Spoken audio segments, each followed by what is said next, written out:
Alright, so this is kind of part two of my intro for the Volvo, only because there are a lot of little things on this car.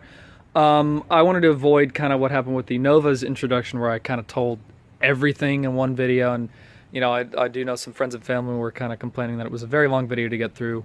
So the first part was, I did talk some specifics, but this is a more in-depth intro into the mechanical bits on this car, and history of it and such.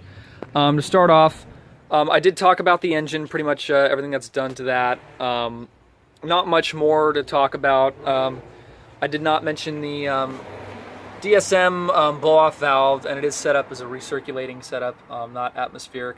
So no, I do not get a kind of a sound.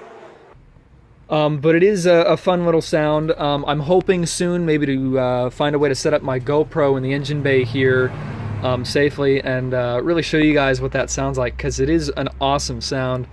Most of the accessories are stock here. I actually have some poly bushings on the power steering mount, which is a nice little touch. I had to put some new belts on it because the old ones were ancient, so obviously I had to swap those out. They're making a lot of noise. The alternator one was slipping so bad I was actually losing charging voltage, but now it's all good to go. No worries there. I did talk about the turbo already. I did not talk about the, and you can see there's a slight step up from the, I think it's about a 2.5 inch, straight up to a full 3 inch, a little flex joint there.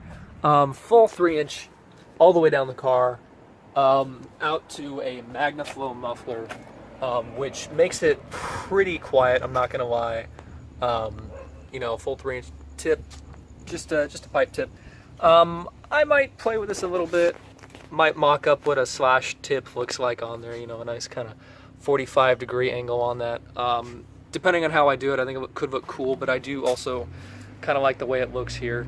I didn't mention my mud flaps. I like mud flaps on older cars like these, and there may be plans of me doing rallycross with this car in the future, depending. I think I might have to raise it a bit for that, because as you can see, it is surprisingly low.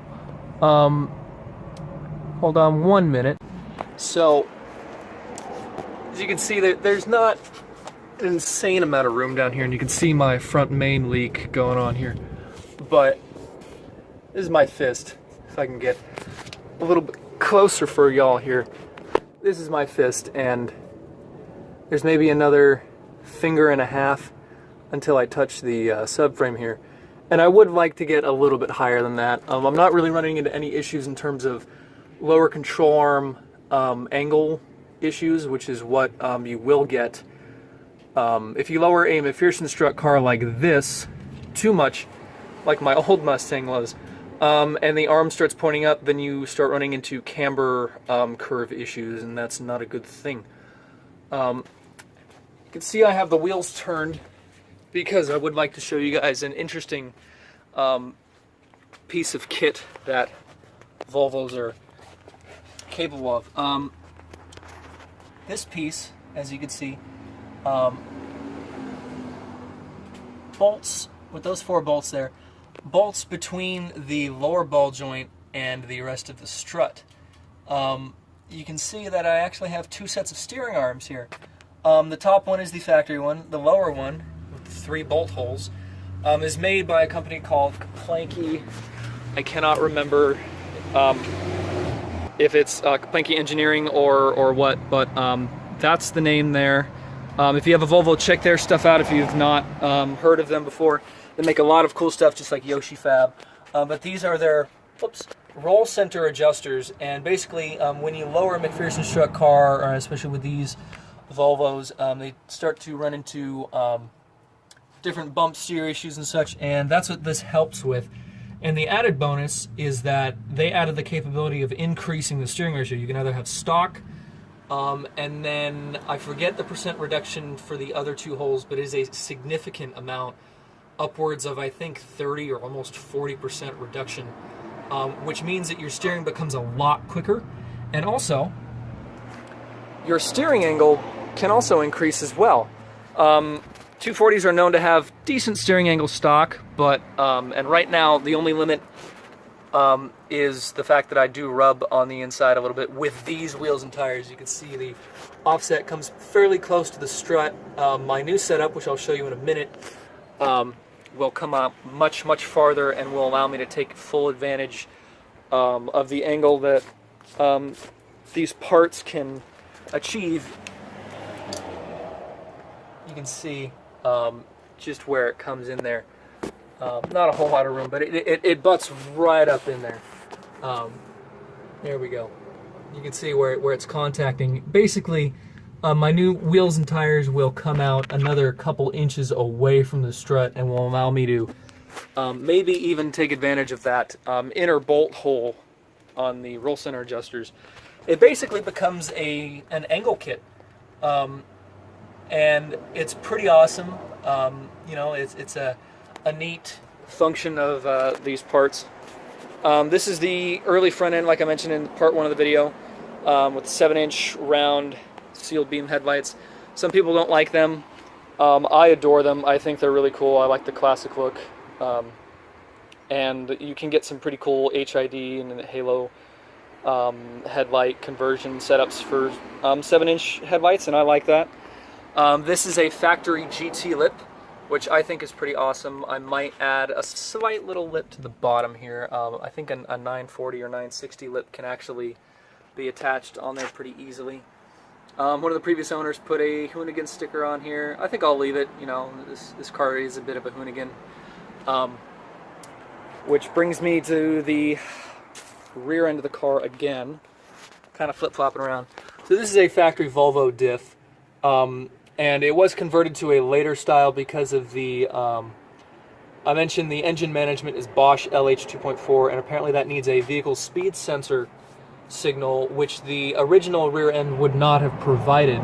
So a later electronic speed sensor rear end was swapped in.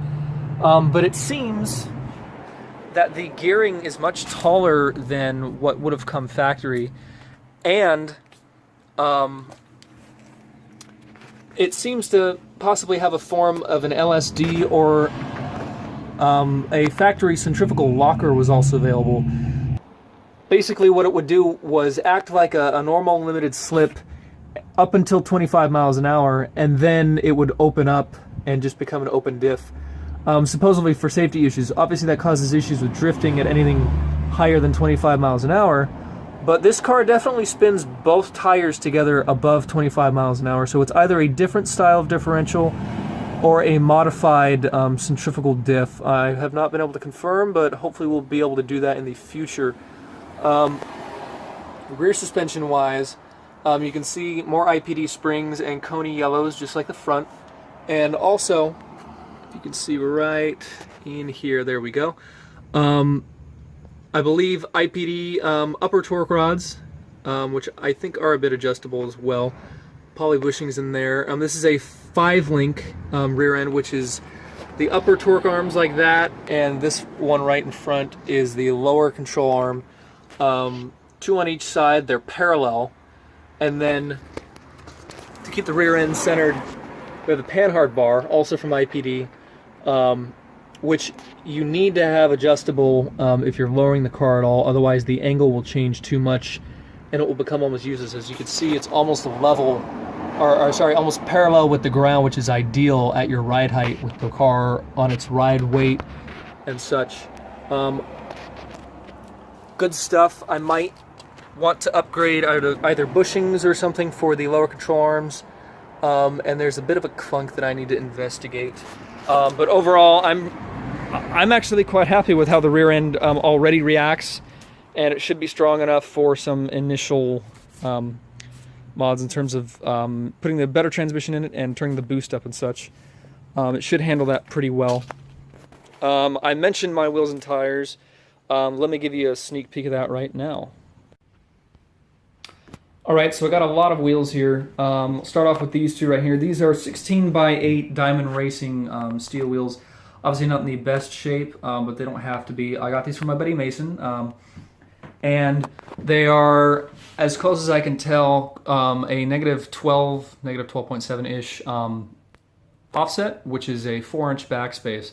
And although they bolt onto the hubs, it is a 5x108, which is the Volvo bolt pattern, which is difficult to find, which is why he held on to them, but he's not using them for his cars. The back of the wheel does not clear the calipers. As you can see here, it's not quite flat enough. There's this kind of bit of a lip, so the wheel and the curve of the back of the wheel face isn't quite, doesn't have quite enough clearance for the factory calipers, let alone any sort of upgraded brake system would never really fit unless you had spacers. But I didn't want to run these wheels with spacers since the spacing already comes out to almost perfect to what I want.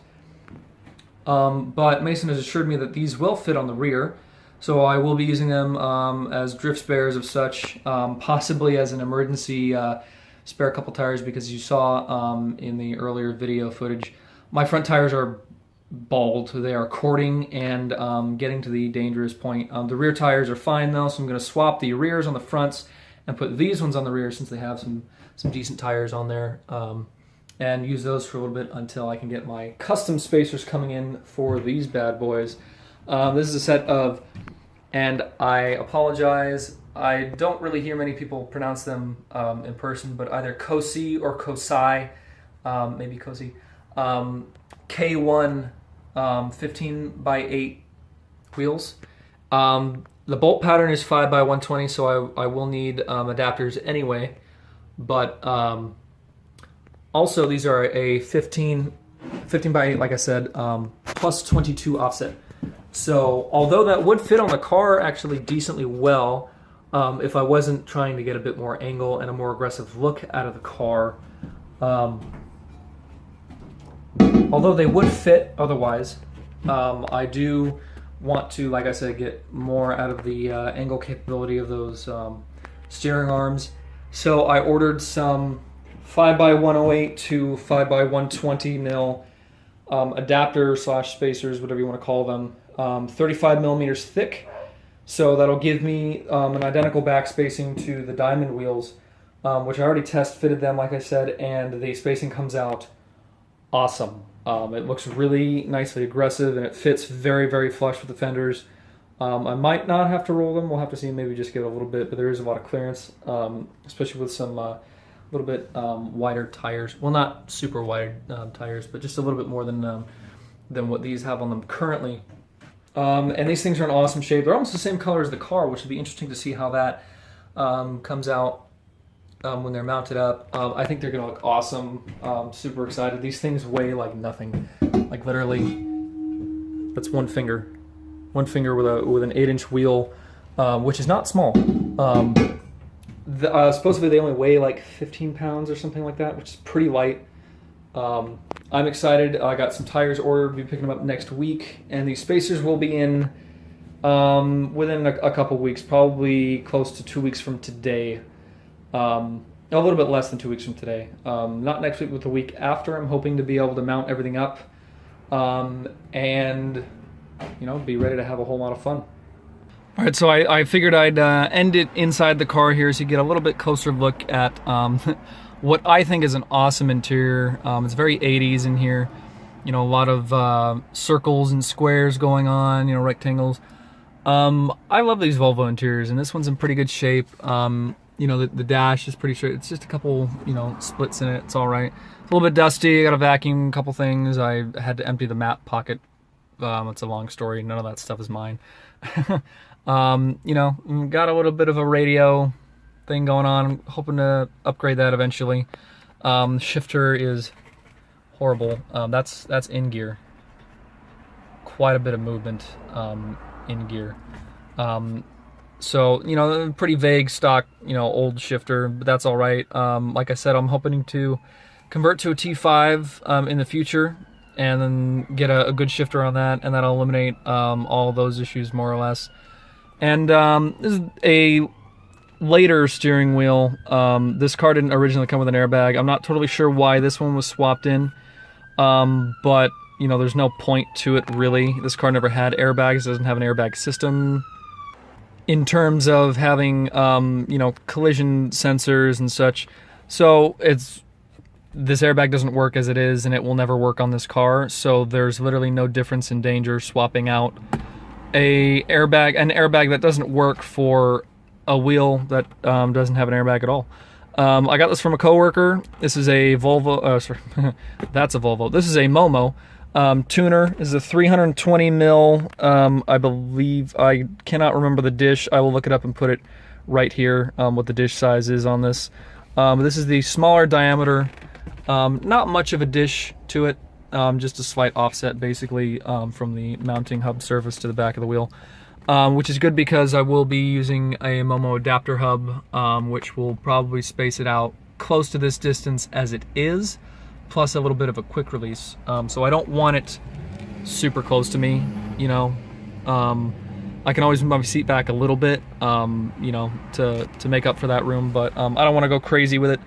I'm hoping to get some good hardware for it. It didn't come with any hardware or horn button, so I can kind of mix and match my own stuff for that. This thing is in great shape. A couple small scratches that I think I can buff off.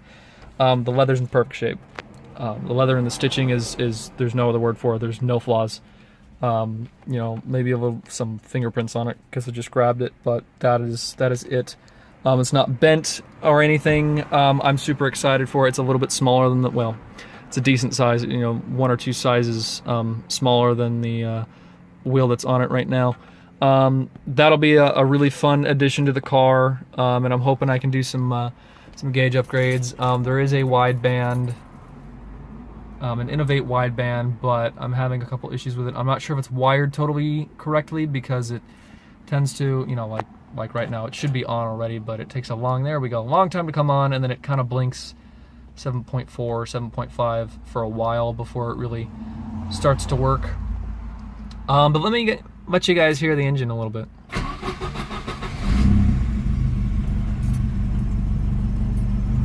So like I said, this is a really quiet car.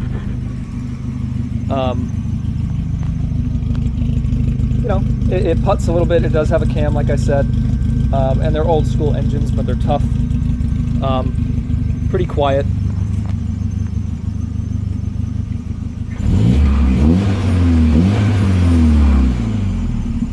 It really doesn't get much louder than that, which is great for a daily. She rocks a little bit, but it's pretty fun.